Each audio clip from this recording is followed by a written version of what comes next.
In our last talks, we are studying about the Visuddhi, purification. And there are 7 stages of purification, and we have finished up to the 4th. And in our last talk, we had to stop due to short of time and the midway about the 5th Visuddhi. So today let us wind it up. To revise briefly for the benefit of those who missed the talk. The 7 Visuddhis or purifications are: the first one is Sila Visuddhi, purification of moral virtue. For a worldly being in household life, minimum 5 precepts, observing 5 precepts, will purify one's moral virtue. 5 precepts, though it is 5 precepts, Buddha always praised this as nature sila. Nature means, as you know, permanent. One should permanently observe these 5 precepts if one is bent on spiritual progress. And it is also said as Ariya Kanta Sila. Noble person, they adore, they cherish these 5 precepts. So for a worldly being, minimum 5 precepts. And on occasions like Uposatha days or like these meditation retreats, 8 precepts, whenever one can. So these observation of moral virtue purifies the moral virtue.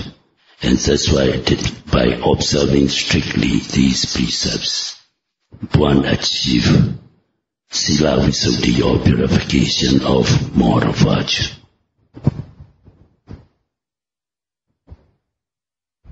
So regarding 5 precepts, 8 precepts, most of you are familiar, and we've been from time to time elaborately explained what that, so we don't need to elaborate further now.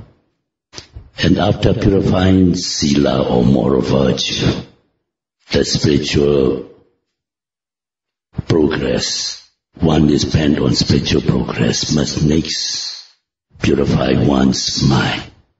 Citta Visuddhi. The second purification is Citta Visuddhi, purification of the mind.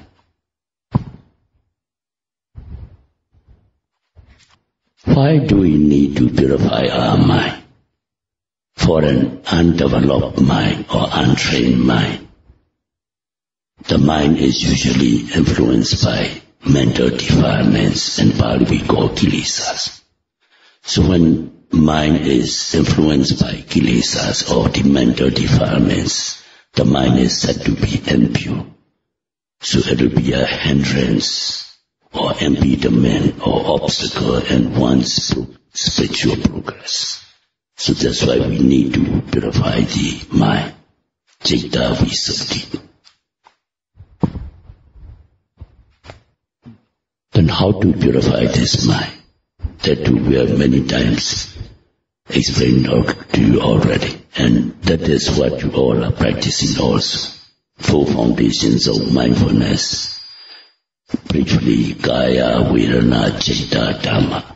Kaya means Kaya Nupassana Satipatthana, contemplation on material phenomena or physical phenomena or bodily phenomena. Then Vedana Nupassana Satipatthana, contemplation on feelings and sensations. Then Citta Nupassana Satipatthana, contemplation on the mind. And Dhamma Nupassana Satipatthana.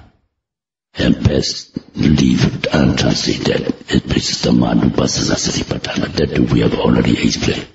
In your practical exercise, if you can take up any object that arises through 6 sense organs of eye, ear, nose, mouth, body and mind, and that amounts to Dhamma Nupassana Satipatthana.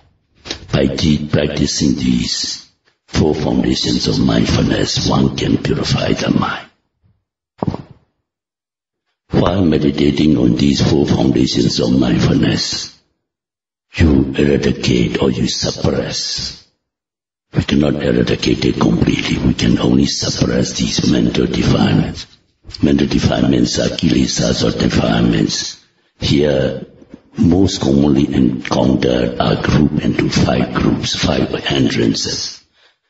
Hindrances are obstructions, impediments to meditation progress. They are 1. Kama chanda nivarana, passionate thoughts or sensual desire.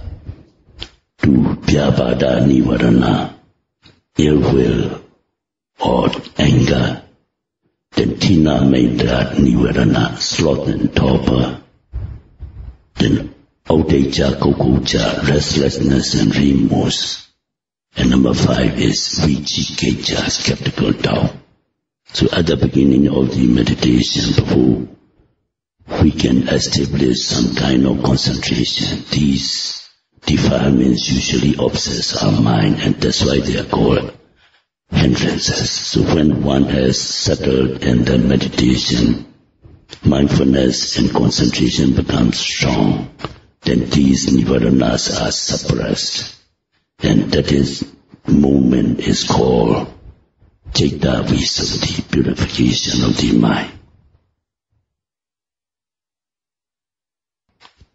So as your meditation improves, and when these nivaranas or hindrances are suppressed, then the mind becomes calm, peaceful, and seeing the objects or become clear, and all the faculties become harmonized.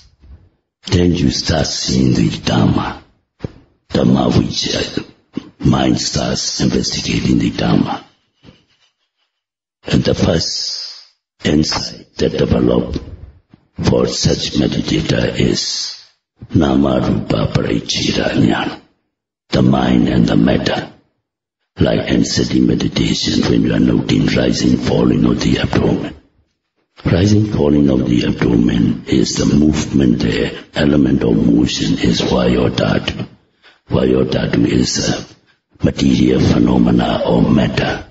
And the mind that is noting as rising, falling is mind or just a cognitive faculty, mental phenomena.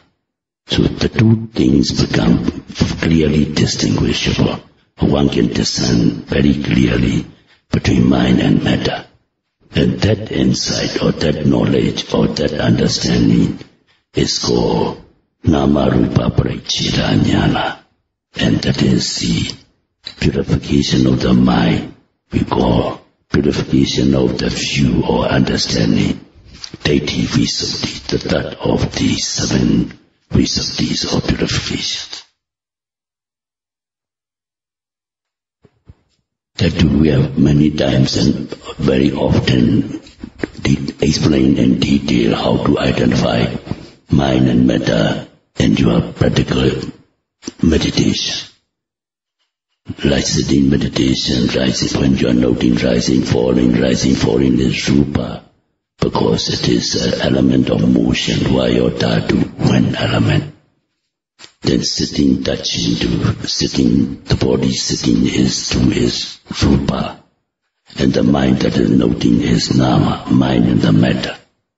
And Metta-manupasana Satipatthana, when you are noting seeing, hearing, smelling, tasting, touching.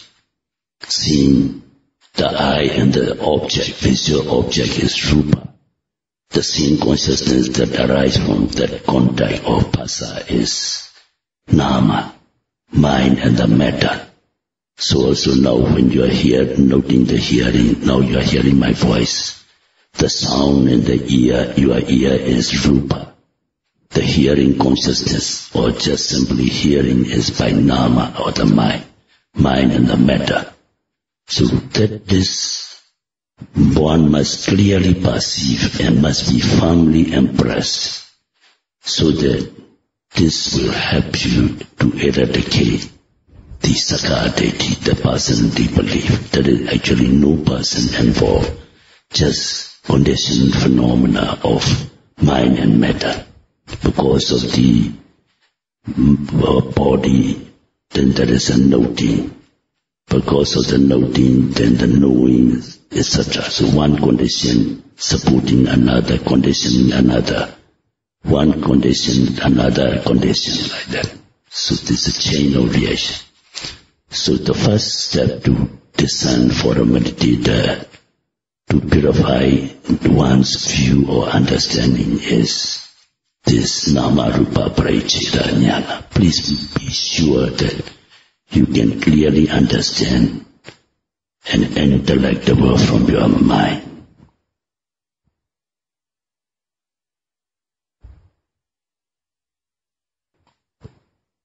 Then after firmly established in this insight, firmly, as I use the word firmly established, you must experience yourself, not only just understand what I am trying to explain or what you read from the book. You must really experience these in your own practice. Many yogis can report the actual experience of this Nama-Rupa Pariccheda. They said, while noting rising, falling, or sitting, touching, a person sitting is one person, and as if another person is standing and watching the sitting person. The two things they can discern. So like that one must experience. As we have often said, the knowledge is three types of knowledge as according to commentaries. One is Sutta Maya Jnana. This is a general knowledge. By listening to talks or by reading books you gain some knowledge. That is we call Sutta Maya Jnana and commonly used as general knowledge. The another is Cinta Maya Jnana. Cinta Maya Jnana is the knowledge you gain by thinking. Like first philosophers and scientists, they started thinking. As you all know, Newton, while he's passing nearby an apple tree, apple fall, and he started thinking why the fruit, when fall, must come down to the earth, and he expounded this gravitational law. So these are, we call Cinta Maya Jnana. The knowledge came by thinking. What is important is the third one, Bhavana Maya Jnana, by your own personal insight or intuitive experience you gain by practice or meditation. That is what we call Bhavana Maya Jnana. So these insight or must be experienced by your meditation or exercises, and then only it can be Bhavana Maya Jnana, true knowledge. Then after firmly establish this first insight, you all are instructed to note the intentions in every movement, especially the major movement, like when you want to change from sitting to walking meditation. The intention to get up will arise in the mind. If you watch your mind carefully, then that is intention, is the cause, and all the movements involved in getting up is result. So cause and effect relationship. And before start walking, if you know intention to walk and then walk. So intention to walk is the cause, and that walking movement or taking steps is a result, cause and effect relationship. So when you are noting hearing, the sound in the ear is the cause, the hearing consciousness is a result. So everywhere you come to realize there are cause and effect relationships. And in our last talks we have already explained. By clearly comprehending by your own intuitive personal experience of this cause and effect relationship, you'll be able to overcome all the doubts. And that is what is meant by the fourth purification we call Kankha Vitarana Visuddhi. Purification of mind by overcoming doubts. That we have gone through one talk. And these two insights are very important for you all to develop and experience yourself. Must repeatedly experience until it becomes intellectual and your mental stream. The importance is stressed by giving example. In any building, they must have a good foundation for the building to endure or last longer. So if no foundation, then no building can last long. It's easily collapsed. So also, to gain upper level of insights, one must clearly understand, clear comprehension of these two insights. The first one, Nama Rupa Parichita Jnana, the discriminating knowledge between mind and matter. And the second one, Pacchaya Parikaha Jnana in Pali, the discrimination between cause and effect, the understanding of cause and effect relationships and conditioning of phenomena. After suppressing the hindrances or nivaranas and establishing in these two insight knowledges, then the mind become more wise or more clearly understand the Dharma. And the next stage one realizes, as we have already explained, Sankhata Lakkhana of every phenomena. Any phenomena has three phases. Beginning, Upada, the middle phase, Titi or static phase, and Bhanga, the solution phase. Like now, while you are noting the rising, falling, for the agreement to rise, there must be a beginning, Upada, then actual rising, Titi. Then this rising cannot continue forever. After just a split second rising, it has to stop. Stopping is Bhanga or dissolution phase. Upada, Titi, Bhanga, arising, static movement and dissolution. And this condition the agreement to fall back. So beginning to fall, falling process to there is a beginning, middle and end. Beginning, middle and end. So also now when you are noting the sound as hearing, you begin to hear a sound, and just in a split second the sound passes away. So the beginning, middle and end is everywhere. And realization of that three phases of a movement, we call trial of a movement, is what we call Sammasana Jnana, the discriminating knowledge between these three phases of phenomena.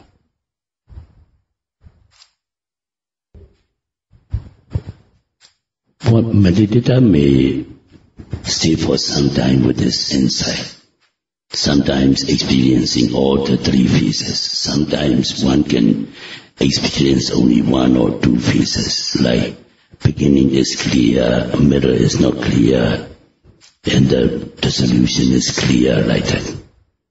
The mind. And it will pass to the stage where the middle part is missing and the mind can see only arising and passing away. The first and the last phases, Upada and Bhanga, arising of any phenomena. Like when you are noting hearing, you begin to hear a sound, then pass away, hearing and passing away, hearing and passing, so also, and other sense perceptions. So that stage is called Udayabhaya Jnana, the insight of arising and passing away of all phenomena.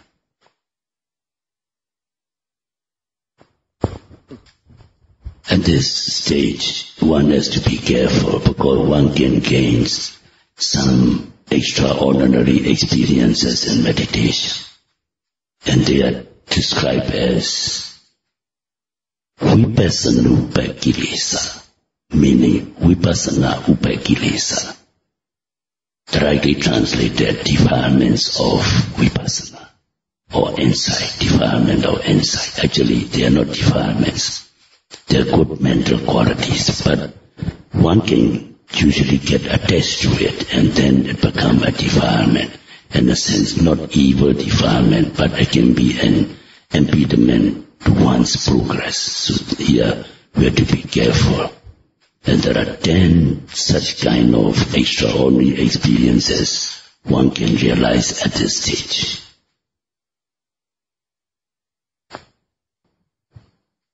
Then Vipassana Upakilesa, or 10 defilements, or you may call it much preferably imperfections of insight. Actually, they are not defilements, they are good mental qualities.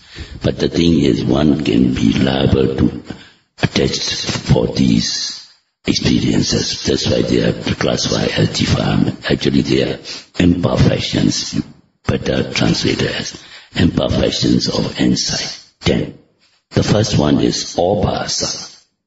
Pali word obhasa means light, effulgence of light. One may feel some light surrounding oneself, or one may feel as if some light is emanating from one's body. This is due to a good meditational experience resulting in rapture. And one may feel, or and though the eye is closed, in the eye one may see brightness or light around one or somewhere, and one's vision. So that is we call obhasa. That can be experienced during this stage of insight, which is called udayapaya jnana, arising and passing away knowledge. And the second experience one can have is jnana. Pali word jnana means wisdom or knowledge or insight, we call it.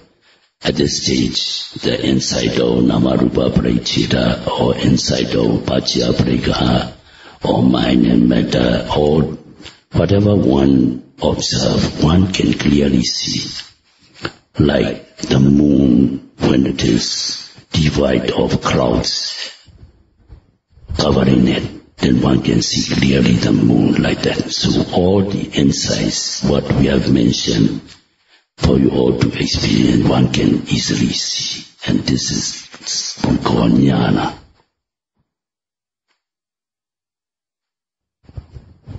The number 3 is, in Pali we call piti. Piti is rapture. Rapture too, we have many times explained. There are 5 kinds of rapture, and one may experience one or some of these 5 kinds.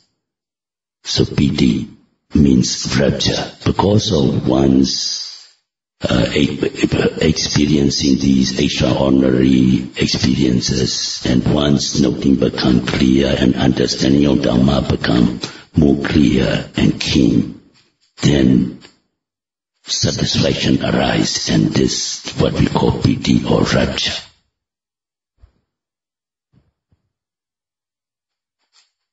I think 5 kinds of piti or rapture you all are familiar with. Just to mention briefly.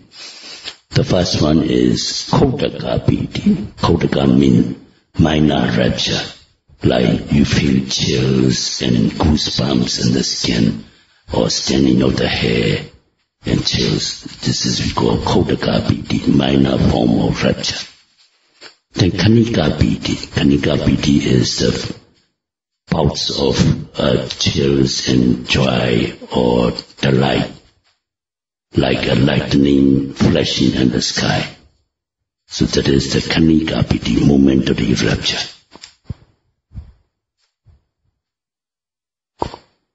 Then the third one is Aukantika piti, meaning overcoming by like sea waves. The rapture come in waves, and that is Aukantika piti. And the 4th type of piti is Ubeka piti. Ubeka piti means levitation, like feeling very light. While sitting, one may feel as if one's buttock is not touching the floor or the cushion, as if one is lifted up. So also in walking meditation, one feels so light that as if one is walking in the clouds. So that kind of sensation or experiences we call Ubeka piti, levitation experience. Then the 5th or the last one is Parana piti. Parana piti is like the cotton wool is soft and to touch. But if it is soaked in oil, it is much more softer and very subtle feeling you get. So also this, when this it is called pervading or suffusing rapture throughout the body, one feels so subtle and soft and gentle. And that's how you experience these five sensations or feelings, and you must note as rapture or piti.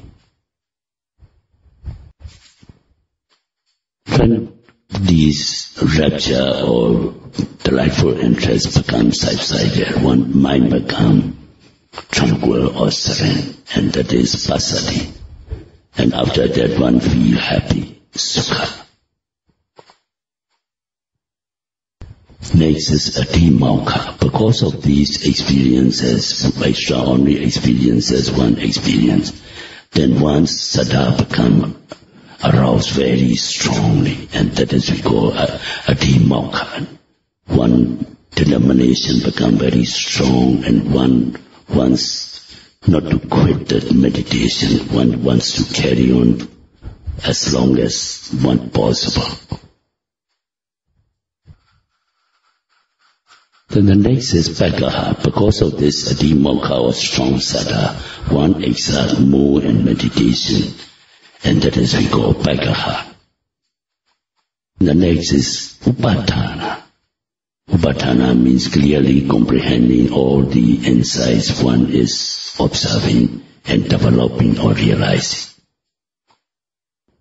Then comes upekkha, equanimity.